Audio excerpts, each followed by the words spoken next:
देखिए, बड़ी विनम्रता से आपसे कहना चाह रहा हूं, जब आपके पास ज्ञान की पूंजी होगी तो आप भगवान के पीछे दौड़िएगा, और जब आपके पास प्रेम की पूंजी होगी ना तो भगवान आपके पीछे दौड़ेंगे। ये इतना अंतर है बस।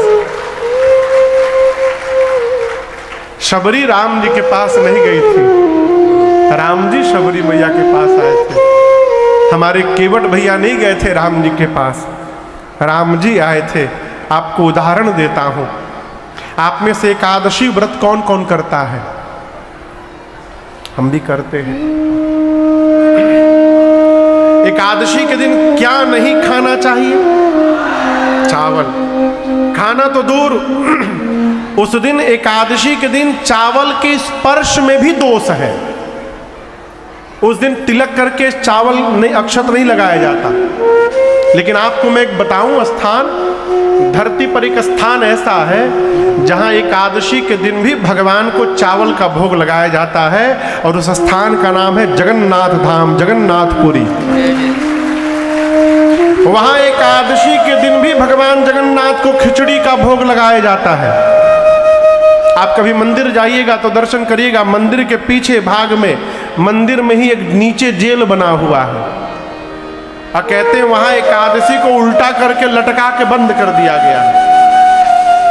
एकादशी जाकर भगवान जगन्नाथ से बोले कि मैं आ गया हूं, आज आप चावल नहीं खा सकते। भगवान बोले कौन हो तुम? बोले एकादशी। बोले तो क्या हुआ? बोले आज के दिन जहां मैं रहता हूं चावल नहीं खाया जाता। भगवान बोले जालो, डालो जेल में इसको। भगवान चावल खाते हैं, जानते क्यों? प्रेम के कारण। एक माई थी जिनका नाम था कर्मा। क्या नाम था? कर्मा। मांग मांग के खाती थी मैया। एक दिन मंदिर गई तो देखी दोपहर में पुजारी जी ठाकुर जी को भोग लगा रहे थे। कर्मा बाई सहजता से बोली, प्रभु दोपहर तक आपको कुछ ठाकुर पुजारी जी पवाए नहीं, दोपहर में आप भोग लगा रहे हैं? यहाँ तो मैं कुछ नहीं कर सकती प्रभु, एक काम करिए, सवेरे मेरे घर आ जाइएगा, जो होगा आपको खिला दूंगी, पेट में कुछ रहेगा, उसके बाद दोपहर में खूब आनंद करिएगा। बोल के चली गई, लेकिन उनको विश्वास था कि भगवान आएंगे। और ये कोई मनगढ़ंत कहानी नहीं, ये सत्य घटना है, इसी कलयुग की घटना है। अगले दिन सवेरे कर्मा बाई उठी, अब बिना नहाए धोए मांग करके चावल लाई थी, उसी चावल से खिचड़ी बनाई। और जैसे खिचड़ी बना के बैठी, तब तक दरवाजे पर एक 8 साल का बालक चला आया, कहा माँ जल्दी खिला दे, भूख लगी है मुझे। कर्मा बाई ने भगवान को खिचड़ी खिलाया और कहा कल भी आओगे ना? भगवान बोले नित्य आऊंगा। और ये शुरू हो गया, रोज भगवान जाते थे, खिचड़ी खाते थे। आपको बताऊं, उनका नाम कुछ और था, कर्मा बाई नाम नहीं था, नाम कुछ और था। ये नाम क्यों पड़ गया? कन्हैया जा करके बैठ जाते थे और कहते थे जल्दी कर माँ, जल्दी कर माँ, कर माँ, जल्दी कर माँ। ये जल्दी कर माँ, जल्दी कर माँ करते करते उनका नाम कर्मा बाई हो गया।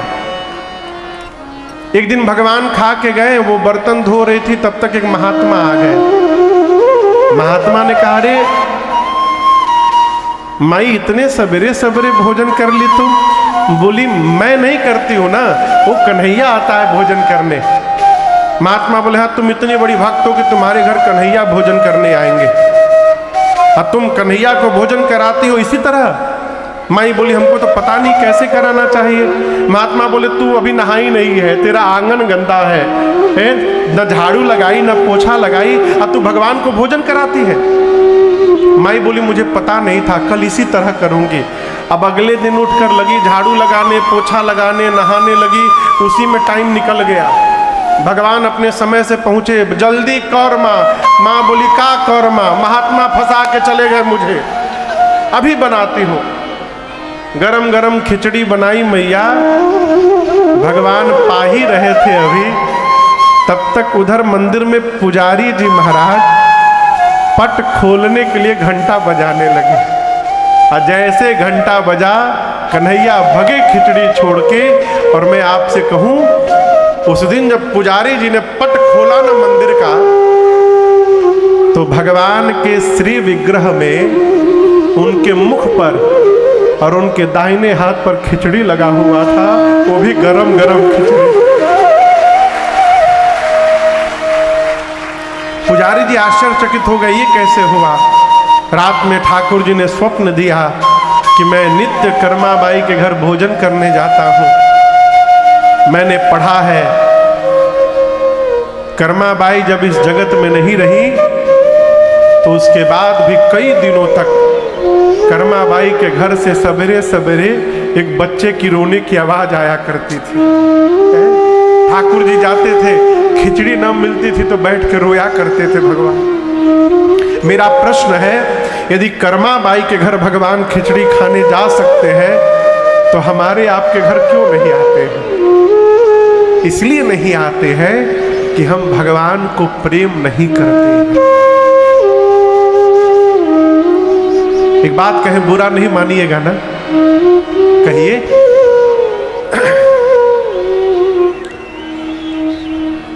यदि आपसे आकर रोज कोई सामान मांगा जाए, आपका पड़ोसी यदि आपसे आकर रोज चावल दे दीजिए, चीनी दे दीजिए, दाल दे दीजिए, आलू दे दीजिए, आपको कैसा लगेगा? कहिए कहिए, कैसा लगेगा? अच्छा लगेगा ना? नहीं लगेगा। यदि आपसे नित्य मांगा जाए तो आपको अच्छा नहीं लगता, भगवान से रोज जाकर मांगते हैं, क्या उनको अच्छा लगता होगा क्या? इस बात को समझिएगा बड़ी गंभीरता से। जहां मांग हो जाती है ना, वहां प्रेम समाप्त हो जाता है। यदि भगवान को प्रेम करना चाहते हैं तो आज से, अभी से मांगना बंद करिए। जहां प्रेम होता है ना, वहां केवल अर्पण होता है, तर्पण होता है और अपने जीवन का समर्पण होता है। वहां मांग नहीं होती है, वहां मांग नहीं होती है। केवट भैया से अधिक स्थिति खराब है का हम लोग की।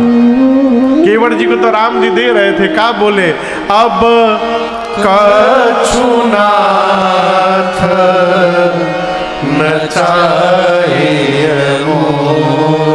प्रभु कुछ नहीं चाहिए, बहुत दिया प्रभु ने। प्रेम, ये बतिया सबको समझ में आएगी नहीं।